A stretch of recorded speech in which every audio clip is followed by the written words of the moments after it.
बिस्मिल्लाहिर्रहमानिर्रहीम। अस्सलाम वालेकुम स्टूडेंट्स, कैसे हैं आप सब लोग। आज हम prevention of electronic crime act 2016 जो है ना, जिसको पीका कहते हैं, साइबर क्राइम्स के बारे में जो लॉ है उसको हम डिस्कस करेंगे डिटेल से। इसका सारे सेक्शंस को हम देखेंगे। इसको मैं 2 लेक्चर्स में आपको कंप्लीट करूँगा। पहले लेक्चर में 1 से लेकर 30 तक और सेकंड लेक्चर में 31 से लेकर के आगे 55 तक, क्योंकि थोड़ा हमने डिटेल से देखना है, तो इसलिए जो है ना हम इसको 2 लेक्चर्स में डिवाइड करेंगे। उसके बाद हम एक एप्लीकेशन देखेंगे कि साइबर क्राइम्स किसी कमिट कर लेता है, कोई किसी के साथ कोई साइबर क्राइम हो जाता है, तो उसके लिए फिर कैसे हम क्या फॉर्मेट होता है हम उसकी एप्लीकेशन लिखने का, और हम किसको लिखेंगे। FIA को भी लिख सकते हैं, पुलिस को भी लिख सकते हैं, क्योंकि डेजिग्नेशन ये हम सारा डिटेल से देखेंगे इसको एंड में जाके। तो सबसे पहले मैं आपको बताता हूँ कि साइबर क्राइम की जो है डेफिनेशन क्या होती है। साइबर क्राइम्स जो है इसको साइबर क्राइम कंप्यूटर क्राइम्स भी कहते हैं, रेफर टू इलीगल एक्टिविटीज़ और offences committed using digital technologies, networks और कंप्यूटर्स। जो कंप्यूटर नेटवर्क और टेक्नोलॉजी के ज़रिए जो है ना यूज़ करते हुए कोई भी क्राइम होगा तो उसको हम साइबर क्राइम कहेंगे। These crime target individuals, organisations और कंप्यूटर सिस्टम्स, और ये एक्सप्लॉइट करते हैं कंप्यूटर सॉफ्टवेयर के लिए जो है ना। These crimes target individuals, organisation और computer systems and they exploit vulnerabilities in computer network software or the internet to carry out the illicit activities. Cyber crime encompasses a wide range of the illegal activities including। अब हम इसको computer के ज़रिए और internet के ज़रिए जो है ये मीडियम यूज़ होता है। अब इसकी कुछ डिफरेंट टाइप्स हैं, वो मैं आपको बताता हूँ। हैकिंग से लोग किसी की जो है ना, हैकिंग किसको कहते हैं, अनऑथराइज्ड एक्सेस और इंट्रूजन इनटू कंप्यूटर सिस्टम और networks to gain control, steal information और डिस्टर्ब इंप्रेशंस। किसी के सिस्टम को जो है ना अनऑथराइज्ड एक्सेस जो है ना उसका जो है ना वो हासिल कर लेना, उसको हम हैकिंग कहते हैं। मेलवेयर अटैक्स कहते हैं किसी को कोई भी वायरस, कोई कुछ चीज़, स्पाईवेयर, कोई इस तरह की चीज़ भेज दें जिससे कंप्यूटर का जो है ना उसका डाटा स्टील कर लें और उसकी भी जो है ना अनऑथराइज्ड एक्सेस हासिल कर लें वायरस के ज़रिए। फिशिंग के ज़रिए क्या होता है, sending deceptive mails, messages or websites that appear legitimate to trick individuals into revealing sensitive information such as password, financial details और login credentials। आपने देखा होगा अक्सर कोई ईमेल्स हमें आती रहती हैं डिफरेंट, उस पर हम क्लिक करते हैं तो हमारे अकाउंट से ट्रांजैक्शन जो है ना वो हो जाती है और अकाउंट्स में से पैसे निकल जाते हैं। हमें जो एप्लीकेशन ड्राफ्ट करनी है तो वो एक इससे रिलेटेड होगी और एक फेसबुक की ID के रिलेटेड भी जो है ना हम उसको भी ड्राफ्ट करेंगे, तो ये फिशिंग होती है। उसके बाद आइडेंटिफाई थेफ्ट जो होता है, ये सारा मैं आपको पहले इंट्रोडक्शन दे रहा हूँ। इसके बाद जो है ना हम पूरा जो है ना पीका जो है ऑर्डिनेंस है, पीका जो एक्ट है, इसको हम डिस्कस करेंगे, क्योंकि ये सारी चीज़ें आपको पहले पता होंगी तो आपको समझना जो है ना आगे, क्योंकि ये टर्म्स आगे यूज़ होनी है। ये भी डेफिनेशंस पे नहीं गए हम, अब ये सारी टर्म्स यूज़ होनी है, उसके बाद जाके फिर हम शुरू करेंगे अपना एक्ट। ठीक है। अब डाटा ब्रीचेस हो गया, ऑनलाइन फ्रॉड होते हैं हमारे पास, ये सारी टाइप्स हैं इसकी। ऑनलाइन फ्रॉड जिसमें से engaging the fraudulent activities such as online scams, phishing schemes, कुछ डिफरेंट टाइप की स्कीम्स होती हैं। फेक ऑनलाइन मार्केट प्लेस और credit card fraud, credit card से जो आपके पैसे निकल जाते हैं। साइबर बुलिंग, ऑनलाइन हरासमेंट और इस तरह से ये जो डिनाइल ऑफ सर्विसेज जो है ना टैक्स होते हैं, ये भी जो है ना ये सारी जो है ना, और साइबर टेररिज्म वगैरह, ये सारी जो है ना, ये मैं डॉक्यूमेंट शेयर कर दूँगा अपने डिस्क्रिप्शन में, तो आप इसको सारा डिटेल से देख लीजिएगा, क्योंकि इसके बाद हमने जो है ना आगे मैंने एक्सप्लेनेशन भी इसकी लिख दी है। जो इम्पोर्टेंट हमारे पास डेफिनेशंस हैं उनकी मैंने एक्सप्लेनेशन भी ऐड कर दी है, तो वो भी आप इसको देख सकते हैं। तो ये सारी जो है ना ये सारी टाइप्स थी साइबर क्राइम्स की। तो इसके बाद जो है अब हम देखते हैं कि साइबर क्राइम अगर हमारे पास हो जाता है तो उसके बाद हम क्या करेंगे, कंप्लेंट कैसे फ़ाइल करेंगे साइबर क्राइम विंग की। आप इस लिंक पे जाके ऑनलाइन भी फाइल एप्लीकेशन रजिस्टर करवा सकते हैं और एप्लीकेशन बाय हैंड भी दे सकते हैं आप FIA में जाके कि मेरे साथ ये क्राइम हो गया है। ठीक है, तो ये 2 जो है ना ये हमारे पास वेज़ हैं। तो आप इन दोनों में से कोई भी यूज़ कर सकते हैं। अब चलते हैं हम अपने एक्ट की तरफ, prevention of electronic crime act, जिसको शॉर्ट में पीका कहते हैं। इसकी सबसे पहले डेफिनेशंस देखते हैं हम। अच्छा, ये एक्सेस ऑफ डाटा आता है इसमें। इसका मीन्स ये होता है कि किसी के डाटा को जो है ना हमने एक्सेस करना। मीन्स गेनिंग कंट्रोल और ability to use, copy, modify और delete any data held in generated by device और इंफॉर्मेशन सिस्टम। अब देखें, इसकी कुछ 3 टाइप्स होती हैं: एक्सेस करना, कॉपी करना और उसको अल्टर या डिलीट करना। अब तीनों में से फ़र्क होता है। कॉपी की जो है ना कम, एक्सेस करने की कम सज़ा है। कॉपी करना है कि डाटा किसी के कंप्यूटर में हम चले गए, उसको डाटा कॉपी कर लिया, उसकी थोड़ी ज़्यादा सज़ा है। और फिर उसको अल्टर कर दिया, डिलीट कर दिया कोई डाटा को हमने, उसकी सबसे ज़्यादा सज़ा है। अब एक्सेस टू डाटा मीन्स होता है गेनिंग कंट्रोल और ability to use, copy, modify और डिलीट। हमने किसी को कर ली है, एक्सेस कर ली है, तो उसके अभी हमारे पास एबिलिटी आ गई है कॉपी करने की, मॉडिफाई और डिलीट करने की। डिवाइस की इंफॉर्मेशन, डिवाइस और इंफॉर्मेशन सिस्टम को हमने एक्सेस कर लिया है। अब इसमें यह ना एक्सप्लेनेशन में आपको बता दिया है, access data can be granted different level such as read only access भी हो सकती है, राइट एक्सेस होती है। हम डिफरेंट टाइप्स की एक्सेस होती हैं, वो हम जो है ना हासिल कर लेते हैं हैकिंग के ज़रिए। डिफरेंट टाइप्स के ज़रिए हम एक्सेस जो है ना उसकी हासिल कर लेते हैं। Data access rights are typically defined by manage by data owners and administrator to ensure data security, privacy and compliance with relevant regulations and policies.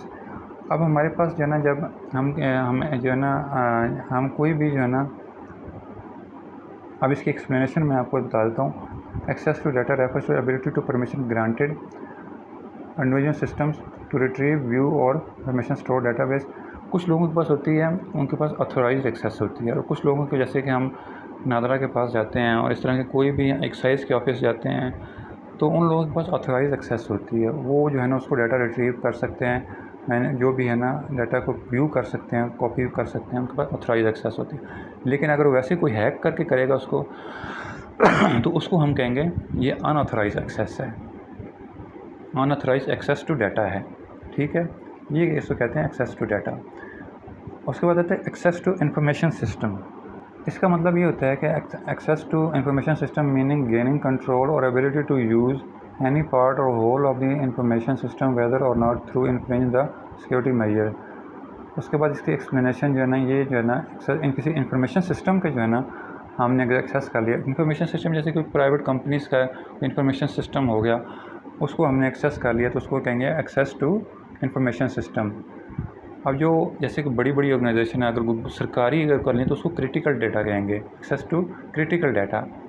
ये इंफॉर्मेशन सिस्टम है, प्राइवेट कंपनीज़ हो गई, इस तरह के जितने भी हैं सारे लोग आएंगे, उनको हम कहेंगे एक्सेस टू इंफॉर्मेशन सिस्टम। तो ये इसकी सारी अगर ने एक्सप्लेनेशन वगैरह भी ऐड कर दी है इसकी।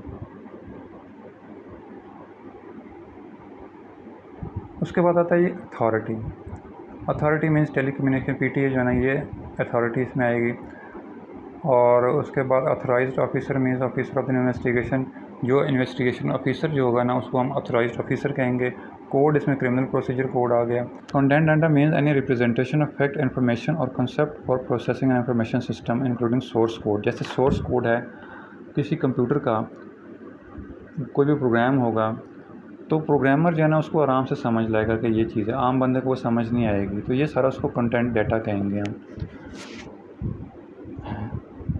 हैकिंग जब करते हैं कोई तो उसको एक कोड दे दिया जाता है, वो बता देता है कि यार ये कोड है, इसका हैकिंग आम बंदा उसको नहीं देख सकेगा, लेकिन जो हैकर होगा वो सारा कुछ उसको रिट्रीव कर लेगा, डाटा को उसको क्या करेगा।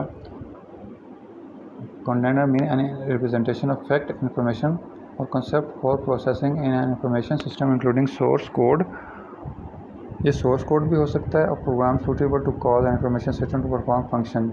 और प्रोग्राम भी हो सकता है suitable to cause and information system to perform function, जो कि फंक्शन परफॉर्म कर सके। इसको हम क्या कहें, ये कंटेंट डाटा है। कोर्ट में जो है ना ये जो मजिस्ट्रेट की कोर्ट भी आ सकती है। उसके बाद आता है जी critical infrastructure. Critical infrastructures mean critical elements of the infrastructure, namely assets, facilities, systems, networks or process, the loss or compromise of which could result in। अब उसकी आगे critical infrastructure मतलब physical, virtual system assets and networks that are essential for the functioning society economy। अब critical information system जो है ना, ये आपको देखना होगा ये क्या होता है। ये क्रिटिकल इंफॉर्मेशन जो है ना, ये सबसे ज़्यादा जो है ना डाटा जो है ना, जैसे कि बैंक हो गया, तो इसमें आगे हम जाके देखेंगे, इसकी टाइप्स देखेंगे।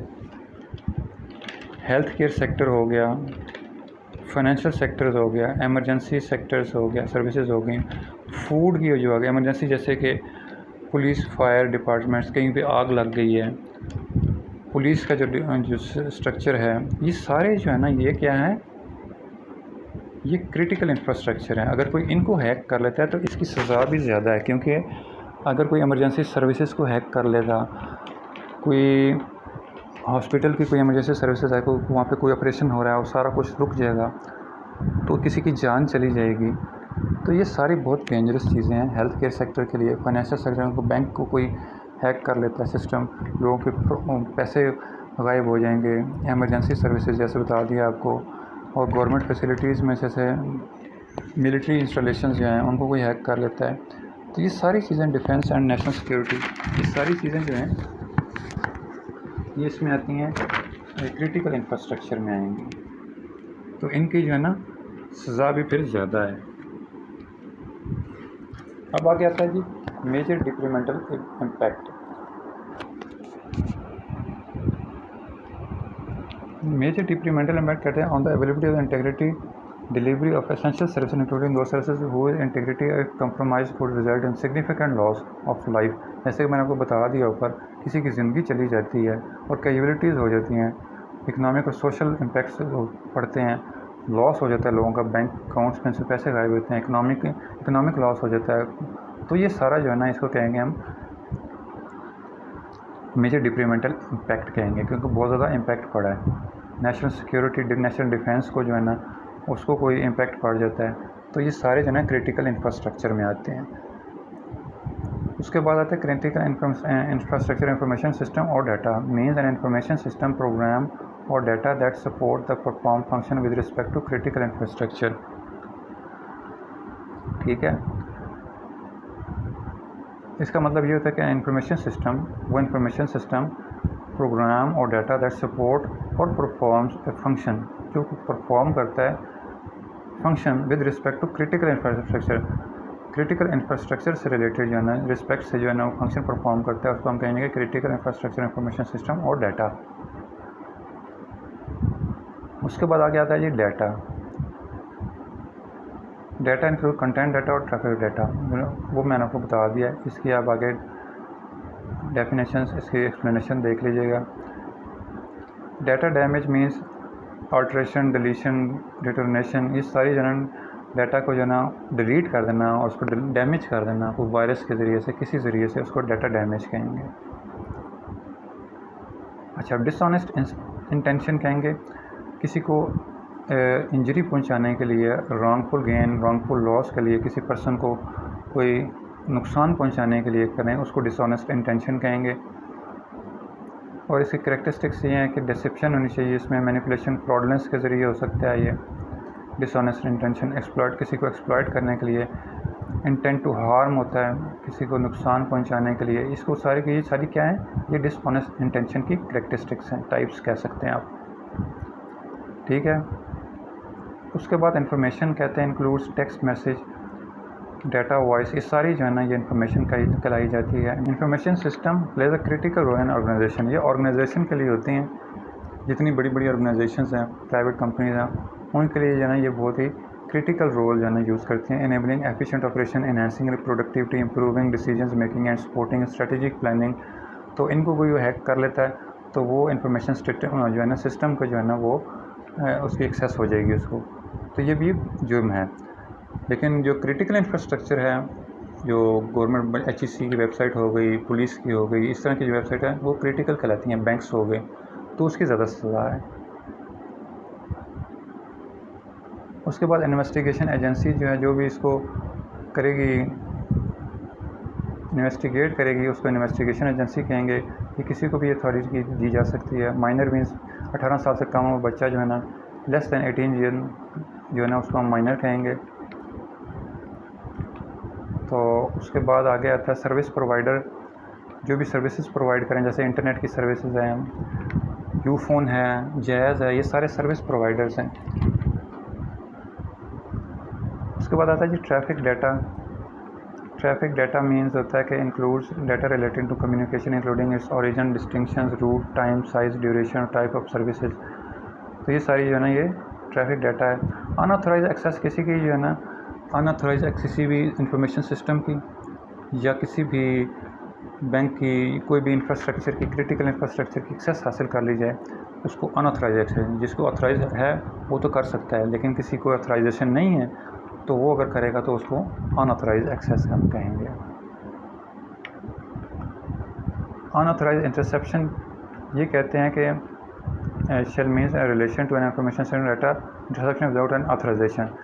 अब आपने देखा होगा वायरलेस पे किसी को हम इंटरसेप्ट करके उसकी बातें सुन लें तो इसको हम अनऑथराइज इंटरसेप्शन कहते हैं। जैसे पुराने ज़माने में होता था, लोग पास ही कहीं होता था, उनको सिग्नल आ रहे होते थे तो लोग दूसरों की बातें भी सुन लेते थे। ये वो इंटरसेप्शन के ज़रिए होता था, और इंटरसेप्शन के ज़रिए जो हम इस तरह करें तो उसको हम अनऑथराइज इंटरसेप्शन कहेंगे।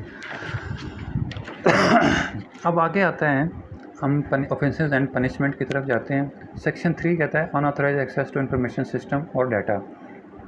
किसी भी इंफॉर्मेशन सिस्टम और डाटा को जो है ना अनऑथराइज एक्सेस हासिल कर ले जाएंगे। Whoever with a dishonest intention gain unauthorized access to any information system or data shall be punished with imprisonment for the term which may extend to 3 months or fine which may extend to 50,000 rupees। ये जो है ना इसकी सज़ा है। कोई भी अगर किसी इंफॉर्मेशन सिस्टम का जो है ना एक्सेस हासिल कर लेता है और डाटा की एक्सेस हासिल कर लेता है तो उसकी पनिशमेंट 3 महीने है, फ़ाइन उसका जो है ना 50,000 है, और दोनों भी दिया जा सकते हैं। सबसे पहले था एक्सेस, उसके बाद आता है जी कॉपी करना। Whoever dishonest intention with authorization copy the transmit। अब पहले था एक्सेस हासिल कर लिया, दूसरा कॉपी, डाटा को एक्सेस हासिल करने के बाद उसको कॉपी भी कर लेता है तो उसकी सज़ा जो है ना वो ज़्यादा है। इसकी सज़ा बनती है विच में एक्सटेंड टू 6 मंथ्स, फ़ाइन विच में एक्सटेंड टू 1,000। 1 लाख रुपया फ़ाइन है और 6 महीने। इसकी 3 महीने 50,000, इसकी 6 महीने और 1 लाख रुपया, ये उससे डबल हो जाएगी। लेकिन उसके बाद अगर इंटरफेयर कर दे, उसका डाटा को इंटरफेयर करना है, मतलब उसको डिलीट कर दिया है, कुछ बीच में और चेंजेस कर दिए हैं, कुछ भी कर दिया उसके डाटा के साथ, तो उसको इंटरफेरेंस कहेंगे। तो उसकी सज़ा जो है ना वो और उससे भी ज़्यादा है। जैसे मैंने आपको पहले बताया था, एक्सेस की थोड़ी सज़ा है, कॉपी की उससे ज़्यादा है, और इंफॉर्मेशन सिस्टम को इंटरफेयर करना है, डिलीट वगैरह करना है, मॉडिफाई करना है, करता है कोई, तो उसकी ज़्यादा सज़ा है। उसकी 2 साल सज़ा है और 500,000 रुपीज़, 5 लाख रुपये जुर्माना है उसका, या दोनों भी दिया जा सकता है। उसके बाद है ये unauthorised access to critical information system और डाटा। तो क्रिटिकल मैंने आपको बता दिया, तो अगर कोई उसको जो है ना करता है तो उसकी फिर 3 साल सज़ा है। एक्सेस हासिल करता है सिर्फ अभी 3 सज़ा और 10 लाख रुपये जुर्माना है उसका। क्रिटिकल इंफॉर्मेशन सिस्टम की एक्सेस हासिल करता है। अगर उसको कोई क्रिटिकल इंफॉर्मेशन सिस्टम को कोई डाटा कॉपी करता है तो उसकी फिर 5 साल सज़ा है और 5 मिलियन जुर्माना है, यानी कि 50 लाख रुपये जो ना उसको फ़ाइन होगा, जो कि क्रिटिकल इंफॉर्मेशन सिस्टम को डाटा को अंदर जाके उसके सिस्टम में उसके डाटा को कॉपी करता है। क्रिटिकल इंफॉर्मेशन सिस्टम को जो है सिर्फ एक्सेस करेगा कोई, उसके 3 साल और 10 लाख रुपये जुर्माना है, उसका फ़ाइन है। और उसके बाद को कॉपी करेगा तो 5 लाख रुपये और 50 लाख रुपये जो है ना उसको फ़ाइन है। उसके बाद अगर कोई इंटरफेयर करता है उसको, तो उसको फिर 7 ईयर्स और इसमें तो 10 मिलियन, 1 करोड़ रुपया जो है ना उसको फ़ाइन हो सकता है अगर कोई उसमें जाके इंटरफेरेंस करता है किसी भी क्रिटिकल इंफॉर्मेशन सिस्टम को जो है ना। जैसे कि HEC बताया था आपको, HEC हो गया, पुलिस हो गया, किसी बैंक की जो है ना उसने कोई सिस्टम को हैक कर लिया, तो ये सारे क्रिटिकल हैं। हमारे जितने भी डिफेंस का सिस्टम है ये सारा क्रिटिकल इंफॉर्मेशन सिस्टम में आता है। तो इसमें जो है ना सारे कोई एक्सेस करेगा तो उसकी ये सज़ा है 3 साल और 1 मिलियन, और उसको फिर कोई कॉपी करता है डाटा को 5 साल और 5 मिलियन, और फिर उसको इंटरफेयर करता है 7 साल और 10 मिलियन जो है ना उसको सज़ा मिलेगी। उसके बाद है glorification of an offence, glorify करना। जैसे कहते हैं कि किसी की वेबसाइट को हैक करके उस पर अपना मैसेज पेस्ट कर देना। जैसे कि कोई भी किसी की वेबसाइट, पुलिस की वेबसाइट को टेररिस्ट हैक करता है और उसमें अपनी सारी टेररिज्म की जो है ना वो इन्फॉर्मेशन डाल देता है, और सारे लोग को टेररिस्ट खड़े हुए हैं, वो गन्स लेके खड़े हुए हैं, बुलेट्स के साथ खड़े हुए हैं और सारा अपना कंटेंट डाल देते हैं, दहशतगर्दी वाला मवाद डाल देते हैं उसकी वेबसाइट पे, पुलिस की वेबसाइट पे। तो इसको कहते हैं ग्लोरिफिकेशन ऑफ वेबसाइट और ग्लोरिफिकेशन ऑफ एन ऑफेंस। तो इसकी भी ज़्यादा सज़ा है। Whoever prepare disseminates information through an information system device glorify every offense relating to terrorism or any person connected to crime relating to terrorism or activities to proscribed organization or individual shall be punished with a term which may extend to 7 years or fine which may extend to 10 million, और इसके 7 साल सज़ा है और 10 million तक जो है ना इसका फ़ाइन है। बढ़ा चढ़ा के, मतलब यह किसी भी ऑफेंस को बढ़ा चढ़ा के बयान करना और फ़ख्र महसूस करना कि हमने बहुत अच्छा काम किया है, इसको ग्लोरिफिकेशन कहते हैं ऑफेंस।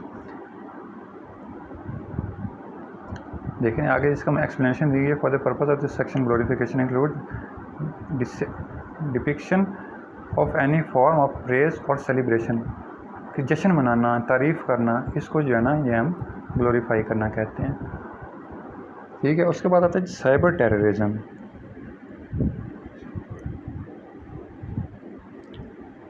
साइबर टेररिज्म जो है ना, इसका ये मतलब है कि हुएवर कमिट्स, जो भी ये 6, 7, 8 और 9 जो हम पढ़ के आए हैं, क्रिटिकल इंफॉर्मेशन सिस्टम वाले जितने भी हमने पढ़ी हैं, तो इसको जो भी क्या करेगा, हुएवर कमिट्स और threats to commit any offence section 6, 7 where the commission और थ्रेट्स इंटेंट। तो अब क्या है इसमें, जो भी 6, 7 और 8, 9 वाला जो है ना उसने काम किया है, उसका मकसद किसी जो है ना पब्लिक की स्टेट को थ्रेट करना है, डराना है, धमकाना है, किसी भी पब्लिक को या स्टेट ऑर्गेनाइजेशन को, किसी भी स्टेट के इदारे को डराना धमकाना उसका मकसद है। या किसी फ़िरका वाराना फैलाना चाह रहा है, कोई फ़िरका वारियत फैलाना चाह रहा है, तो उसको फिर हम क्या कहेंगे कि ये साइबर टेररिज्म कर रहा है। जैसे कि कोई भी कलदम तंजीमें मैसेज को अपने पहुंचाती हैं, किसी तरीके से फैलाती हैं अपने मैसेज को लोगों में खौफ व हरास फैलाने के लिए, कि फ़िरका वारियत के लिए, टेररिज्म के लिए, तो इसको हम साइबर टेररिज्म कहेंगे। ठीक है, पब्लिक और कम्युनिटी और सेक्ट टू क्रिएट सेंस और फियर और इनसिक्योरिटी और सोसाइटी, इसको हम क्या कहेंगे, ये साइबर टेररिज्म है। उसके बाद आता है जी हेट स्पीच। हेट स्पीच क्या होता है? सेक्शन 11 कहता है जी हेट स्पीच, हुएवर प्रिपेयर और डिसेमिनेट्स इंफॉर्मेशन, कोई भी जो प्रिपेयर करता है और फैलाता है information through an information system के ज़रिए और डिवाइस के ज़रिए that advance is likely to advance interface sector, जो रेशियल हेटेड या कोई फ़िरका वारियत फैलाना चाह रहा फैले जिसकी वजह से, तो वो जो है ना पनिश्ड हो, उसकी इम्प्रिजमेंट होगी 7 साल और फ़ाइन और दोनों होंगी उसकी। ये हेट स्पीच है। आगे आता है section 12 recruitment, funding and planning of terrorism. कोई भी कलदन तंजीम है, वो रिक्रूटमेंट करती है, फंडिंग कर रही है, प्लानिंग कर रही है टेररिज्म का, तो उसकी पनिशमेंट जो होगी शैल बी पनिश्ड विद, उसको इजाज़त नहीं है, वो कलदम है लेकिन फिर भी कर रही है वो, तो उसकी पर इम्प्रिजमेंट फॉर विच में एक्सटेंड टू 7 years और फ़ाइन और बोथ है। 7 साल सज़ा है उसकी और फ़ाइन है, या दोनों हैं।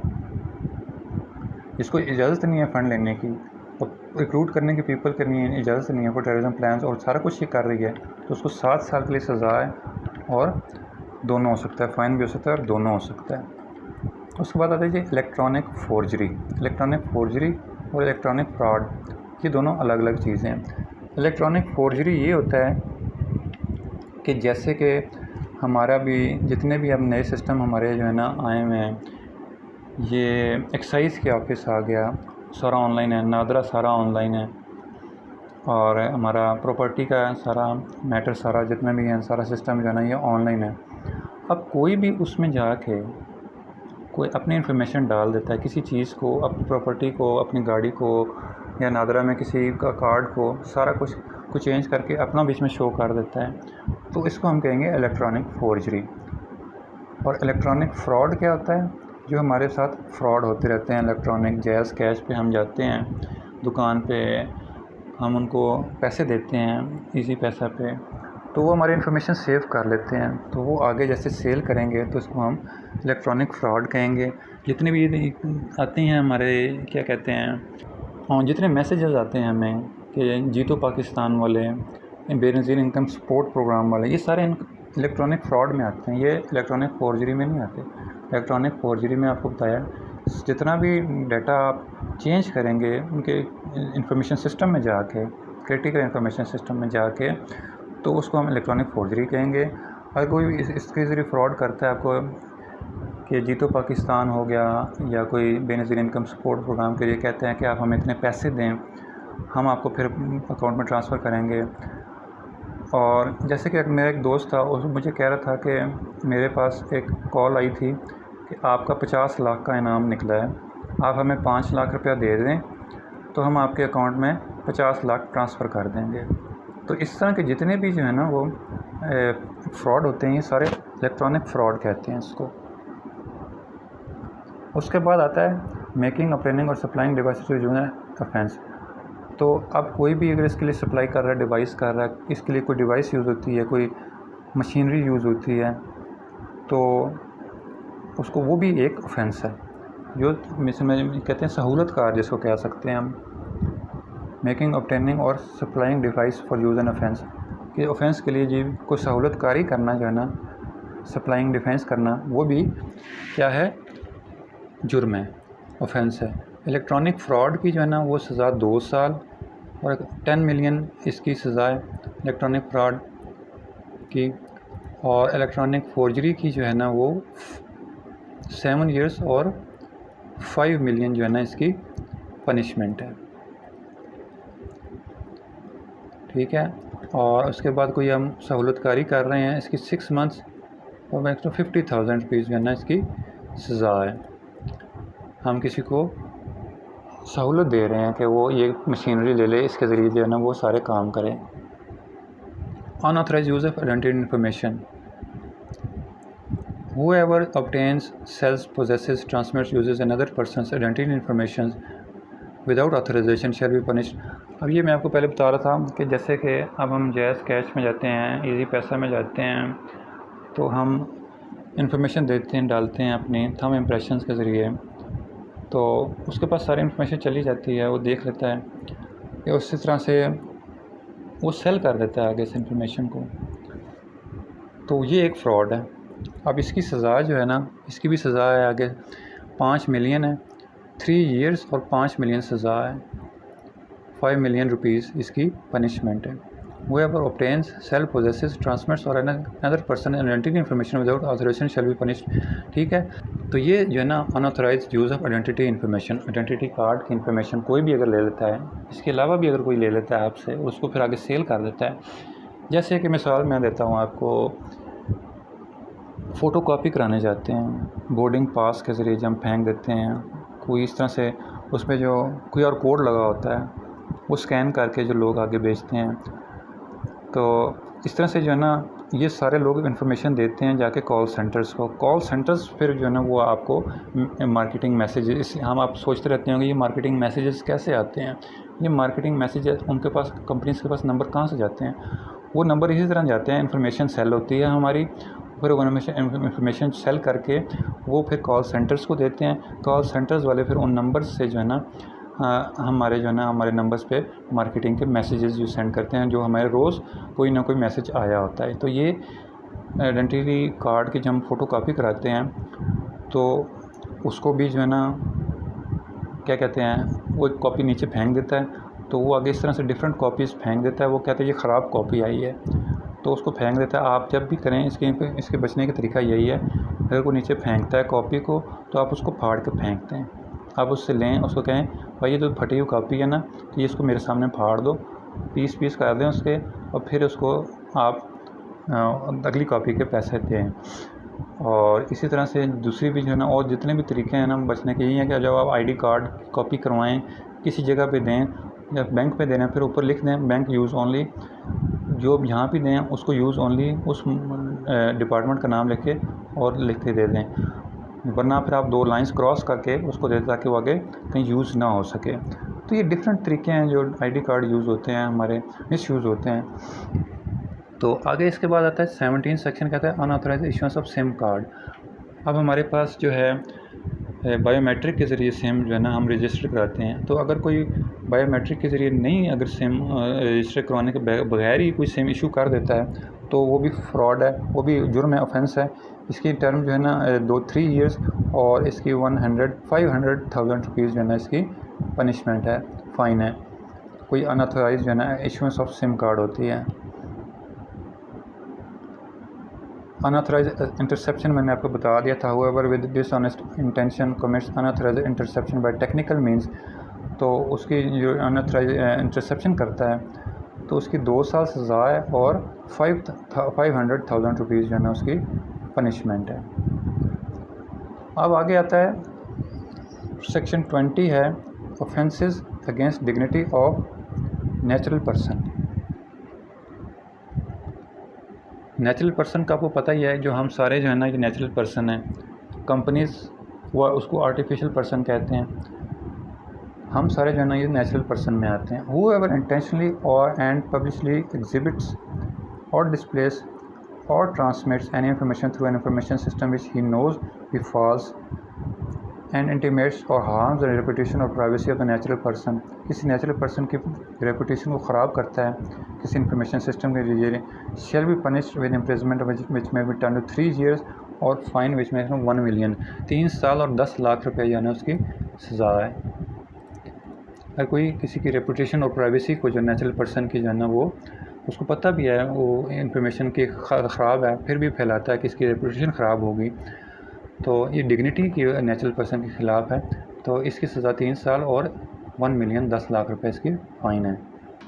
और ये सेक्शन 20 जो है ना ये कॉग्निजेबल ऑफेंस है, क्योंकि इसमें किसी शख्स की डिग्निटी का जो है ना वो ख़राब हो रही है, किसी शख्स की इज़्ज़त ख़राब हो रही है, किसी के बारे में वो गलत कमेंट कर देना कि ये अच्छा नहीं है, इसका सारा को मतलब उसकी बेइज्जती कर देना, उसकी जो रेपुटेशन ख़राब कर दें, तो इसको हम सारा कहेंगे ये offences against dignity of natural person. इसकी 3 साल और 1 मिलियन सज़ा है, इसकी पनिशमेंट है। अब आगे सेक्शन 21 आता है, ऑफेंस कहते हैं modesty of natural person and minor. अब माइनर की जब आएगा ना तो ये भी जो है ना कॉग्निजेबल ऑफेंस में आएगा।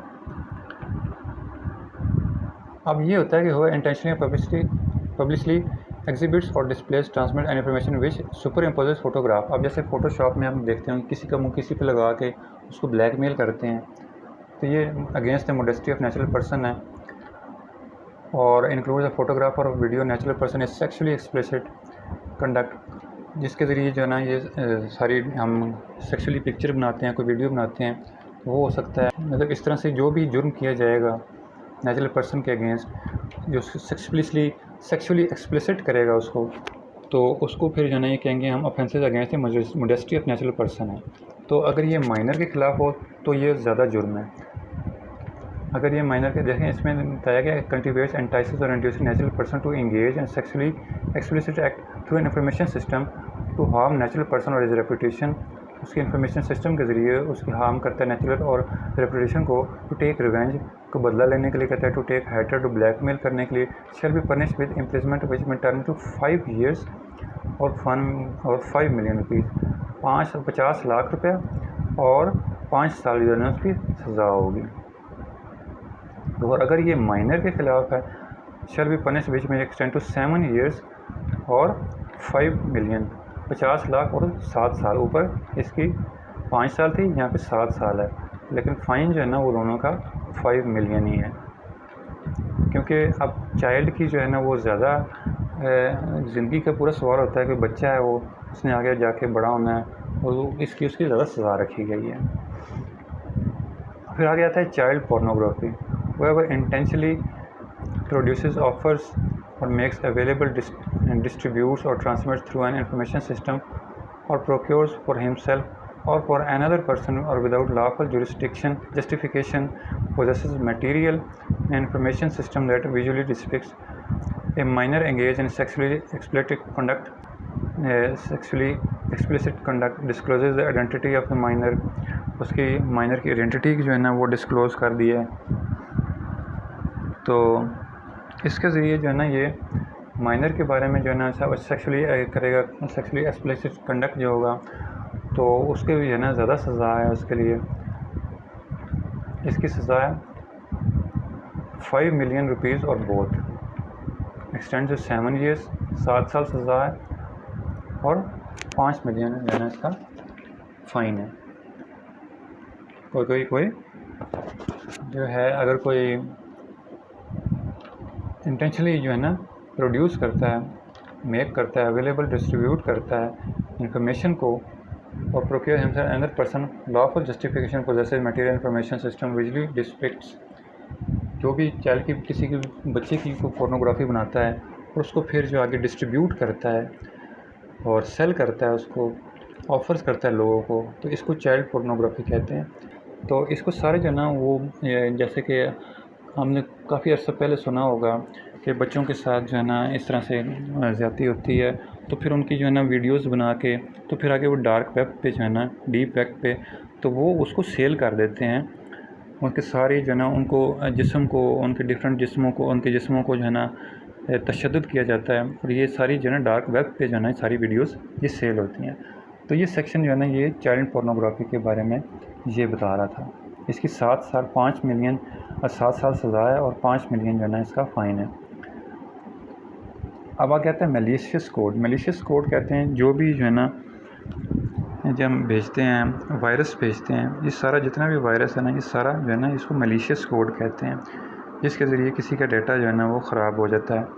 ये सारा मैलिशियस कोड कहलाता है। Whoever willfully or without authorization writes, offer, makes available, distributes or transmits malicious code through an information system or device with an intent to cause harm information system, उसके information system और data को harm करेगा, resulting in the corruption, destruction, alteration, suppression, theft और loss of information system shall be punished, तो उसको punish किया जाएगा 2 years और 1 million 2 साल सज़ा है और 10 लाख रुपया उसका फ़ाइन है। उसके बाद आता है जी साइबर स्टैकिंग। साइबर स्टैकिंग क्या होता है? जब भी कोई आपने देखा होगा इंफॉर्मेशन स्टैकिंग, ये होता है कि हम किसी को रिक्वेस्ट भेजते हैं फेसबुक पे, इंस्टाग्राम पे, कहीं पे, वो रिसीव नहीं करता तो आप फिर बार बार भेजते रहते हैं। तो ये साइबर स्टैकिंग में आता है। ये person commits offense of cyber stacking in attempt to coerce, intimidate or harass any person using information system, information network, internet website, electronic mail or any similar means of the follow the person of the contracts attempts to contact। Bar bar such person को उसको बार बार attempt करना, उसको monitor करना by person of the internet और watch and spy, उसकी जासूसी करना और टेक अ फोटोग्राफ और make a video any person displace distribute, और उसकी वीडियो जो है ना डिस्प्ले कर देना, डिस्ट्रीब्यूट कर देना उसकी मर्ज़ी के बगैर कहीं पे पब्लिश कर देना। तो ऐसे कोई जा रहा है, कोई लड़की जा रही है, फीमेल जा रही है या कोई मेल जा रहा है, उसकी पिक्चर ली है आपने और कहीं पे जाके अपलोड कर दी उसकी मर्ज़ी के बगैर, तो ये साइबर स्टैकिंग में आता है। ठीक है, तो इसकी जो है ना सज़ा जो है वो 5 years है और 10 लाख रुपये जो है ना इसका फ़ाइन है। उसके बाद है स्पैमिंग। जैसे हमारे पास आती हैं अक्सर स्पैम मेल्स आती रहती हैं हमारे पास काफ़ी सारी। स्पैमिंग में ये होता है कि person commits to offence of spamming who intend to transmit harmful, fraudulent, misleading, illegal or unsolicited information to any person without permission of the recipient. आप जैसे कि ये आपको ईमेल्स आते रहते हैं, मैसेज आते रहते हैं आपको जीतो पाकिस्तान के, बेनज़ीर इनकम सपोर्ट के, इस तरह से अगर कोई मेल्स भी करेगा तो मार्केटिंग के लिए मेल्स भी आती हैं, हर वक्त आती रहती हैं आपको, ये सारी स्पैमिंग होती है। Whoever commits the offence of spamming as described in subsection 1, transmitting harmful, fraudulent, misleading and illegal information shall be punished with imprisonment of which may extend to 3 months, 3 साल सज़ा है और फ़ाइन उसका 50,000 रुपये फ़ाइन है उसका, जो कि अप टू हो सकता है 5 मिलियन और बोथ भी हो सकता है। ठीक है, 50,000 तक है, लेकिन वो 5 मिलियन 50 लाख रुपए तक भी हो सकता है। However, commits the offense of spamming as described in subsection 1, unsolicited information or engage in direct marketing in violation of subsection 2 for the first time shall be punished not exceeding to 50,000 rupees, 50,000 रुपये, और subsequent violation करता है अगर उसकी, तो फिर उसकी 1 million तक जो है ना वो सज़ा हो सकती है। 26 सेक्शन से कहता है whoever with dishonest intention establish a website or send an information with a counterfeit source intended to believe by the recipient visitor or website to be an authenticate source commits spoofing। जैसे भी कोई भी website है, Punjab university की website हो गई, कोई HEC होगी, पंजाब बार काउंसिल की हो गई, उन्होंने कोई अपना इस तरह की कोई वेबसाइट बना के और फिर अपना अकाउंट नंबर दे के सारे पैसे अपने अकाउंट में ट्रांसफ़र कराना, तो इसको हम क्या कहेंगे, स्पूफिंग कहेंगे। और जो भी स्पूफिंग करेगा उसको 3 साल सज़ा है और 500,000 रुपीज़ जो है ना उसको फ़ाइन है। ठीक है, ये स्पूफिंग आ गया। तो उसके बाद आगे इसकी जो है ना एस्टेब्लिशमेंट ऑफ इन्वेस्टिगेशन एजेंसीज़, ये हम जो है ना अब इसको नेक्स्ट लेक्चर में देखेंगे। और इसके बाद जो है ना हम स्पूफिंग के इसके बाद हम एक एप्लीकेशन भी ड्राफ्ट करेंगे नेक्स्ट लेक्चर में।